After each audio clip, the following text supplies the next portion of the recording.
The Vengeance of the Witchfinder by John Bellairs and Brad Strickland. Chapter 5.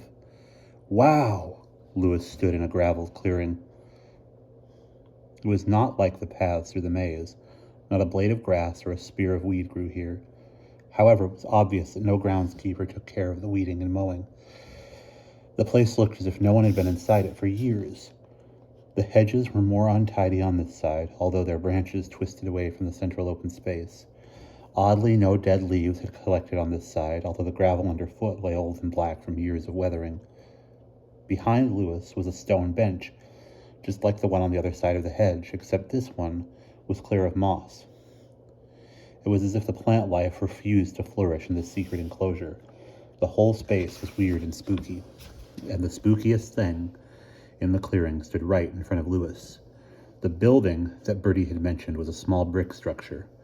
It came up to Lewis's chest, about 3.5 feet, he estimated. The brick was pale red and crumbling.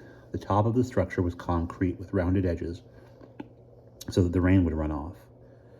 In the very center of the top was a dome. It was about the size of Mrs. Zimmerman's largest mixing bowl, if the bowl were inverted to rest on its rim. The dome was made of concrete too, like the rest of the lid. What do you think it is? Asked Bertie, running his hand over the brick. I don't know, admitted Lewis.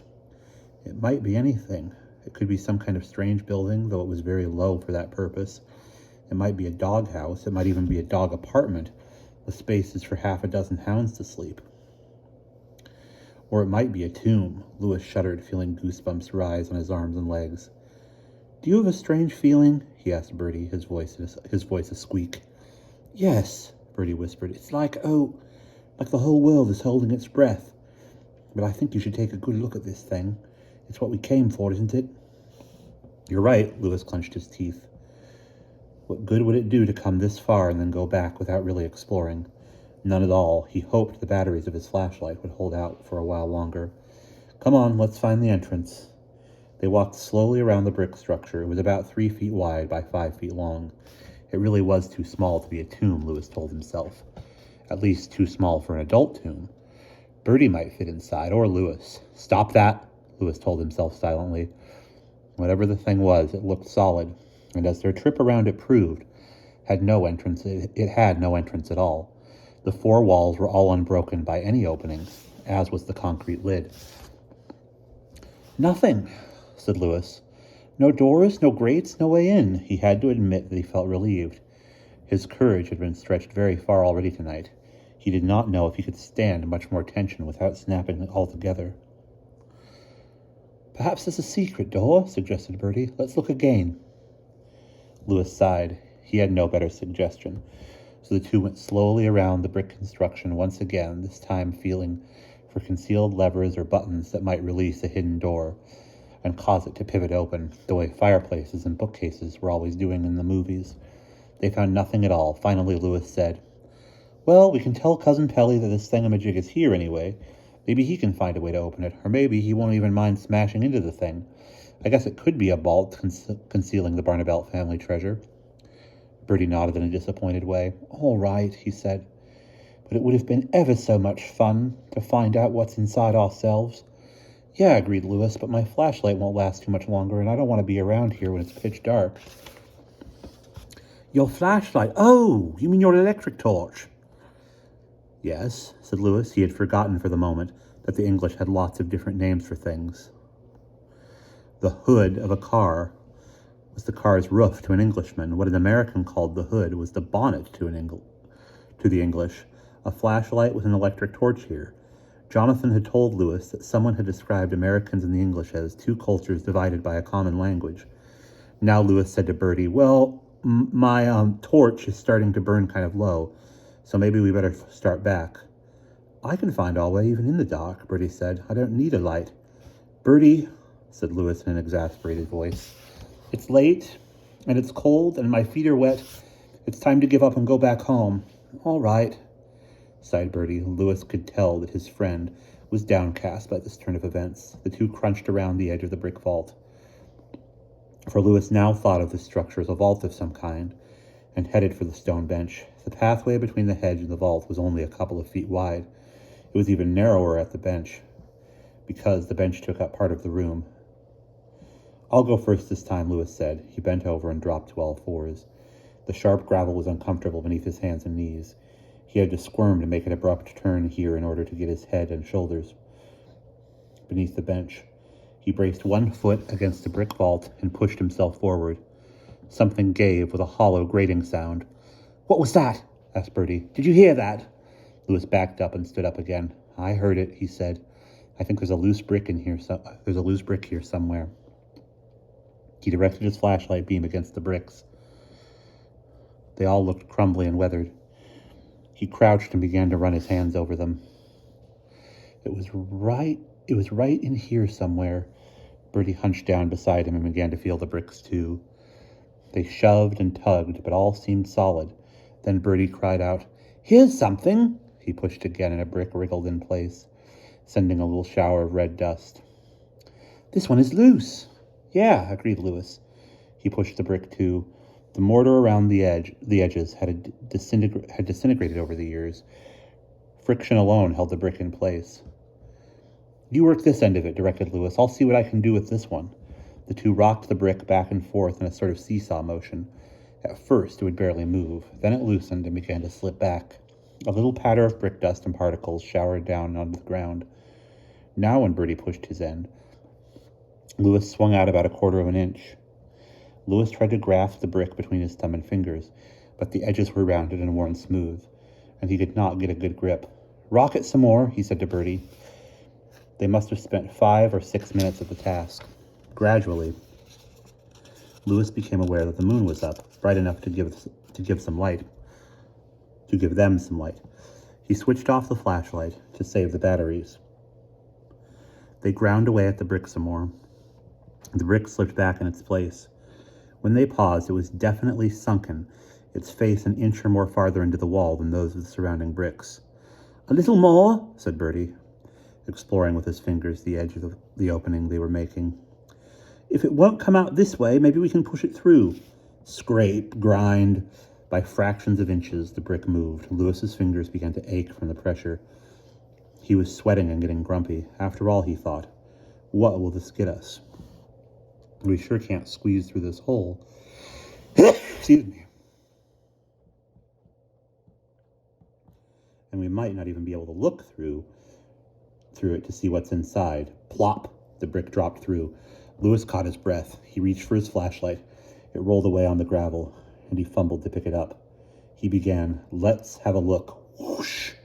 Hot air blasted into his face from the hole the brick had left. Lewis gagged. The air stank of rot and decay. Bertie cried out, and something laughed, something big and horrible. Lewis screamed. He found the flashlight, but now he had no interest in peering into the vault. "Run!" he yelled to Bertie. Bertie was already worming his way through the opening beneath the stone bench. As soon as his legs disappeared, Lewis followed. The horrible laugh sounded again. It was deep, sinister, and angry. It bubbled in an awful way, as if it were coming from a huge, decaying chest. Something with claws closed on Lewis's ankle, and he yanked his foot away. He heard a terrifying growl as he popped through the opening and into the maze. Then he began to run. His Sherlock Holmes hat nearly fell off. He clapped one hand on top to hold it on, and with the other he tried to find the switch for his flashlight. He ran into a hedge, all prickly twigs and branches, and it grabbed him. Lewis felt the thin branches curling down to hold his arms and legs. He screamed and flailed away. The branches snapped and tore. He finally got the flashlight on, and the first thing he saw was bright red blood oozing from the broken twigs. At first, Lewis had the panicky thought that he had been wounded. Then he saw that the blood was coming from the broken branches. The bleeding hedge writhed away from the light. With a shriek, Lewis beat at the pieces of twig that had curled around his arms.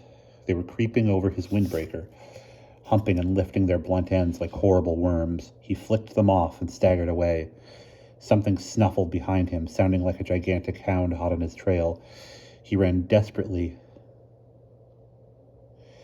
down the dark alley of one of the hedge paths. "I see thee," Lewis heard the voice inside his head. It was a soft voice, mocking, and ancient and evil. He did not dare look back. He took another turn, and then another. He was completely lost in the maze now. "I run," purred the voice. "It makes the chase so much more interesting." Somehow, Lewis could tell the voice came from overhead. He looked up, dreading what he would see. At first, there was nothing, just the starry sky and the moon beaming down through the narrow space at the top of the hedges. Then Lewis realized that the moon was wrong. He had seen the man in the moon before, the illusory face caused by the seas and craters on the full moon. This was different. The pale and waning moon had an odd shape, and the markings were growing darker. "Now I have thee." The moon had become a leering skull. The eye sockets were dark and endless, and two hateful red sparks glowed deep in them, staring down at Lewis. The skull was missing teeth, both top and bottom, and the gap-toothed mouth swung open in an awful, soundless laugh. "Now I have thee," the voice said again, and this time the skull's mouth moved in rhythm with the words.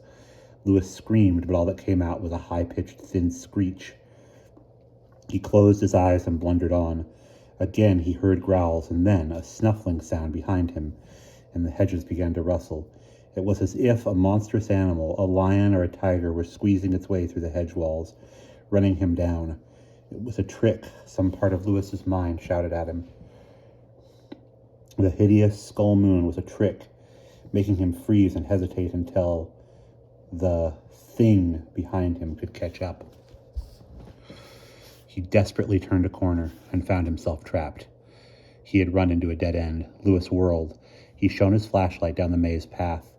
The leaves and twigs moved at the very edge of the beam. He heard a coughing roar. Twin spots of green suddenly glowed at him, like the eyes of a beast. Then the growling, stalking creature itself was invisible. Lewis thought he would faint. He tried to scream again and could only hiss.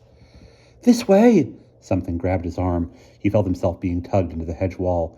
Lewis struggled to escape. "It's me!" the voice cried. "It's Bertie!" The invisible creature roared again. Lewis scrambled through the scratching hedges. "You're almost free," Bertie panted. "Come on!" With a final effort, Lewis jerked his leg loose.